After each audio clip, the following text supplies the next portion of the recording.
Assalamualaikum warahmatullahi wabarakatuh. Sebelumnya perkenalkan, saya Widya, perwakilan dari kelompok 15 dan kelompok 16. Di sini saya akan mempresentasikan mengenai communication skill. Nah, sebelumnya apa sih communication skill itu sendiri?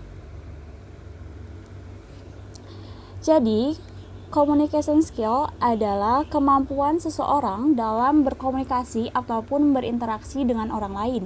Karena dengan adanya kemampuan berkomunikasi yang baik, itu akan mempermudah kita apabila kita akan menyampaikan suatu presentasi atau gagasan terhadap audiens. Nah, selanjutnya di communication skill ini ada beberapa pokok pembahasan. Yang pertama itu ada active listening, yang kedua ada negotiation and diplomatic skill, dan yang ketiga ada presentation skill. Di sini ada nama-nama anggota dari kelompok 15 dan kelompok 16. Jadi langsung saja untuk pembahasan yang pertama ada active listening. Nah, active listening itu sendiri adalah seseorang yang mendengar secara aktif, itu terlibat secara penuh dan bereaksi terhadap ide-ide yang disampaikan oleh pembicara, yaitu dengan memberikan respon, pertanyaan-pertanyaan. Nah, berbeda dengan passive listening atau passive listener. Itu dia itu mendengarkan, tetapi itu tidak bereaksi terhadap ide-ide pembicara, tetapi hanya sekedar mendengarkan saja. Nah, di sini ada beberapa fitur dari active listening. Yang pertama itu ada neutral and non-judgmental. Di sini biasanya kita dalam berkomunikasi itu sering sekali mempunyai persepsi sendiri atau menyimpulkan secara sepihak. Nah, hal tersebut itu harus kita hindarkan atau harus kita hindari karena kita harus bisa lebih bersifat netral dan mendengarkan terlebih dahulu apa pembicara yang ingin sampaikan, apa informasi yang akan dia sampaikan. Nah, yang kedua di sini kita harus sabar. Sabar dalam artian pada saat si pembicara itu menyampaikan informasi atau bercerita, kita harus mendengarkan dengan baik dengan tidak memotong pembicaraan. Yang ketiga ada verbal and non-verbal. Dalam komunikasi, baik verbal maupun non-verbal, itu semua perlu ditentukan kepada lawan bicara bahwa kita itu sedang mendengarkan dia berkomunikasi secara aktif. Karena kita sebagai active listener yang baik itu harus bisa mendengarkan, memberikan masukan, dan bisa lebih aktif pada saat si pembicara atau si pencerita bercerita, baik dengan verbal maupun non-verbal. Nah, yang keempat itu dengan memberi pertanyaan, yaitu itu juga akan menandakan kalau misalkan itu kita sedang menjadi pendengar yang baik dengan aktif bertanya.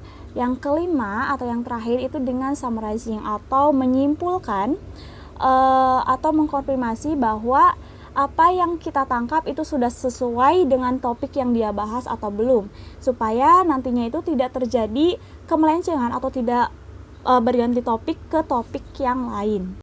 Nah, selanjutnya ada tujuan dari active listening. Yang pertama itu earning the trust of others, yaitu dengan mendapatkan kepercayaan dari orang lain. Karena apabila kita sebagai active listener yang baik, itu akan mudah dipercayai oleh orang lain sehingga mereka akan lebih nyaman pada saat berbicara ataupun bercerita dengan kita. Yang kedua itu understand their situation, yaitu dengan memahami situasi mereka. Jadi kita itu harus lebih mengerti apa situasi yang sedang mereka alami dengan bisa lebih mendengarkan dengan baik dan bisa memberi dukungan ataupun tidak memotong dia pada saat dia bercerita ataupun berbicara. Nah, yang ketiga itu dengan supporting and giving, yaitu dengan memberikan dukungan kepada mereka dengan berempati supaya mereka itu bisa lebih nyaman dan bisa lebih explore apa yang akan dia ceritakan dan apa informasi yang akan dia berikan. Selanjutnya ada how to encourage active listening. Bagaimana sih supaya kita itu bisa menjadi active listening yang baik? Yang pertama itu dengan mencari topik yang menarik pada saat kita akan berkomunikasi. Yang kedua, be good role model, yaitu dengan menjadi panutan yang baik dalam mendengarkan secara aktif. Jadi kita harus bisa mendengarkan secara baik dan tidak memotong pada saat pembicara berbicara. Yang ketiga itu biasanya di lingkungan sosial ataupun di lingkungan sekitar kita sering bertemu dengan orang-orang yang pasif listener. Nah, itu akan men-challenge kita supaya bisa untuk mempengaruhi orang lain. Jadi kita itu harus bisa mempengaruhi diri kita supaya bisa membuat orang lain itu menjadi active listener yang baik. Nah, selanjutnya ada benefit atau manfaat dari active listening. Yang pertama itu secara personal. Secara personal kita akan mempunyai hubungan yang baik dengan siapapun. Yang kedua itu di lingkungan kerja. Di lingkungan kerja itu apabila kita akan berinteraksi atau berkomunikasi itu akan dimudahkan karena kita merupakan active listener yang baik, sehingga di dalam pekerjaan itu akan mempermudah kita dalam proses diskusi ataupun pada proses berkomunikasi mengenai tugas-tugas di lingkungan pekerjaan. Yang ketiga itu di social situation, yaitu akan mempermudah kita apabila kita menjadi active listener yang baik, akan mempermudah kita di lingkungan sosial. Dengan siapapun kita berkomunikasi ataupun kita berinteraksi, itu akan mempermudah kita jika kita mempunyai kemampuan active listening yang baik. Selanjutnya ada negotiation. Negotiation di sini atau negosiasi adalah diskusi strategis yang menyelesaikan masalah dengan cara yang dapat diterima oleh kedua belah pihak. Nah, kenapa sih negosiasi atau kemampuan bernegosiasi itu sangat penting? Jadi, kita itu merupakan makhluk sosial yang dimana pada dasarnya suatu saat nanti pasti kita akan bertemu dengan konflik, dengan perbedaan pendapat ataupun keadaan yang lainnya, sehingga kemampuan bernegosiasi itu sangat penting dan dapat membantu apabila pada saat terjadi konflik ataupun perselisihan kita dapat menyelesaikan dengan baik apabila kita sudah mempunyai kemampuan negosiasi yang baik. Selanjutnya ada beberapa cara dalam negosiasi yang harus kita miliki. Yang pertama itu ada analisa. Analisa di sini yaitu dengan menganalisa apa masalah yang akan dibahas dalam proses negosiasi tersebut. Sehingga ketika proses negosiasi berjalan, itu akan berjalan dengan lancar dan tidak akan terjadi trouble ataupun hambatan. Yang kedua itu dengan mempersiapkan pertemuan. Karena setiap pihak itu memiliki preferensi tempat dan waktu yang berbeda. Maka kita harus bisa memberikan kesan kooperatif dan bisa memberikan kesan yang baik agar memperlancar proses negosiasi. Yang ketiga itu dengan memulai obrolan ringan. Di sini itu dengan cara mencari topik yang ringan yang bisa mencairkan suasana. Jadi negosiasi akan lebih lancar jika semua pihak menjadi lebih dekat dan menjadi lebih akrab. Yang keempat itu dengan mendengarkan. Di sini dengan fokus mendengarkan lawan bicara itu akan menimbulkan kesan positif di mata partner atau klien karena hal tersebut merupakan hal penting pada saat kita bernegosiasi. Yang kelima itu dengan memberikan pertanyaan. Di sini dengan mencari lebih banyak informasi, dengan mengajukan pertanyaan dan mendapatkan banyak jawaban yang bermanfaat. Karena dengan semakin banyaknya pendapat ataupun argumen, itu membuat proses negosiasi akan lebih variatif dan bisa lebih mendapatkan banyak solusi dan jawaban-jawaban yang bermanfaat. Selanjutnya ada tips dalam negotiation skill. Yang pertama itu ada positive conflict paradigm. Di sini maksudnya yaitu dengan kita memberikan solusi, kreativitas, inovasi dan tidak asal bekerja. Yang kedua itu mengenali permasalahannya. Karena pada saat kita akan memulai proses negosiasi, kita harus bisa mengenali apa sih permasalahan itu terlebih dahulu, agar nantinya itu tidak melenceng topiknya dan tidak menyebar kemana-mana. Sehingga proses negosiasi akan lebih detail mengenai topik pembahasan yang akan dibahas. Yang ketiga yaitu tidak berpihak pada satu sisi. Jadi kita itu harus bisa bersifat netral dengan tidak membela kedua belah pihak, melainkan kita harus mendukung satu sama lain untuk mencari mana sih argumen yang benar, mana sih negosiasi yang benar. Yang keempat itu tidak terburu-buru dalam negosiasi.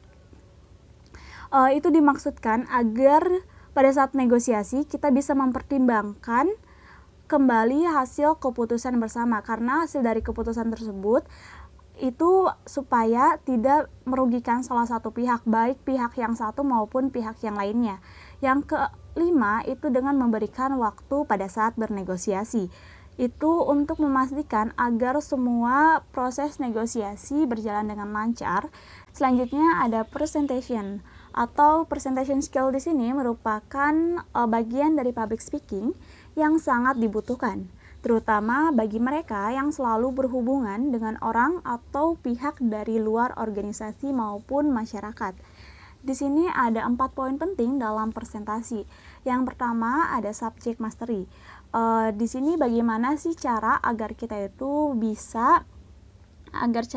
bisa tampil, bisa berbicara dan bisa didengar oleh orang lain. Yang kedua ada sequencing.